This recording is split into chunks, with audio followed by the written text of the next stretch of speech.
Hey, I'm Ruby Jean, and I like to talk about books. So let's talk about the books you should be reading this spring, and then also some of the books on my spring TBR. I'm going to get the most obvious one out of the way, and probably the one you are expecting the most. I'm gonna say that if you haven't already, or even if you have, you need to reread it. You should be reading A Court of Thorns and Roses this spring. First of all, the name, A Court of Thorns and Roses. On top of that, the book primarily takes place in the spring court, so it has fun spring vibes and aesthetics. And then if you decide to not stop there and read the rest of the series, then who am I to stop you? This one I'm especially excited about, and I actually plan to do myself, read some Jane Austen books. I don't know what it is about spring, but the classic romances were made for spring. If you don't read classics often, honestly, I think Jane Austen is a really good place to start, especially if you're a sucker for romance. Honestly, reading her stuff, it's really hard to believe how long ago she wrote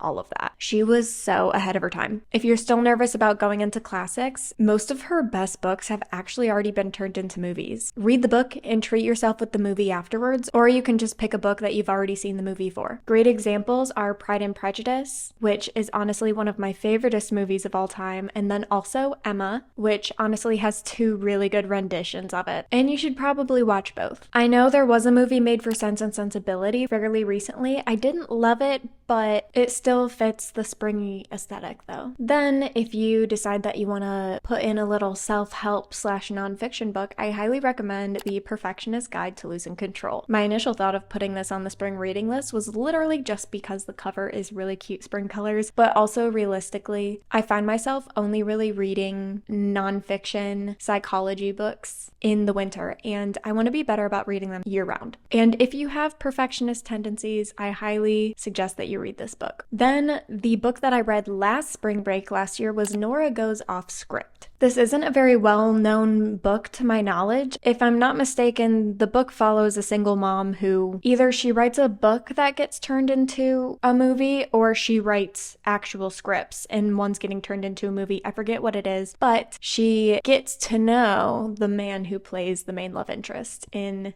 the movie that is being made based off of a story that she created. And this is probably one of the first contemporary romances that I read that I actually really enjoyed. Speaking of contemporary romances, I highly recommend anything by Lynn Painter, except for maybe the one that definitely takes place in the fall, which in all honesty I try to forget about. But I love all Lynn Painter books, especially Better Than the Movies and The Do-Over. I honestly think either one of these would make a really good spring read. And then last but not least, for what you need to read this spring, if you have not already, or if you just want to have a good time and reread it, The Selection. Hear me out. I know everyone says these books are garbage, but they're garbage like The Bachelor or The Bachelorette is garbage. It's garbage that you can really enjoy. And I say that because this is quite literally a futuristic story where the United States of America becomes a monarchy again. The way that royalty arranges their marriages is through a bachelor or bachelorette-like process. It's so cheesy, it's so catty, but it's so good. And it follows a girl named America, who is named after what the country used to be called.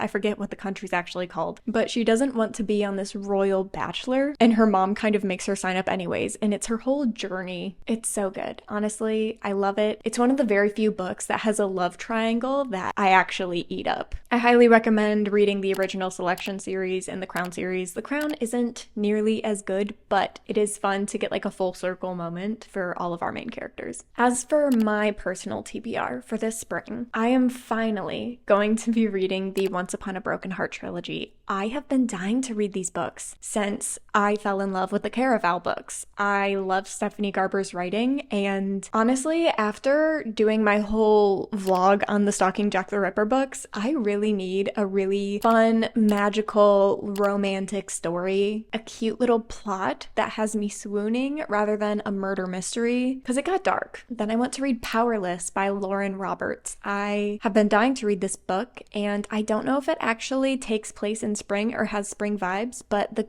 cover gives off spring vibes. I don't know if that's a legitimate enough excuse, but I'm gonna be reading it in the spring, so it's gonna be on my spring TBR. And then obviously, I believe Reckless is the second book. Hopefully I can get my hands on that as well. And then I do have a personal goal this spring: be less negative, less complainy, and more positive, and just have an overall positive mindset about life. So I'm going to be reading Eliminate Negative Thinking. I've just heard this is a really good book about shifting your mindset from negativity and complaining into positivity. So I'm very excited to pick that book up. And then I have a couple other books on my TBR, but I plan on making fun little vlogs about them. So I am gonna keep those secret for now. Let me know if any of these books are on your spring TBR, or if there's anything you think I should add to my spring TBR. And of course, happy reading, enjoy your spring, and I'll see you next Monday for a new video.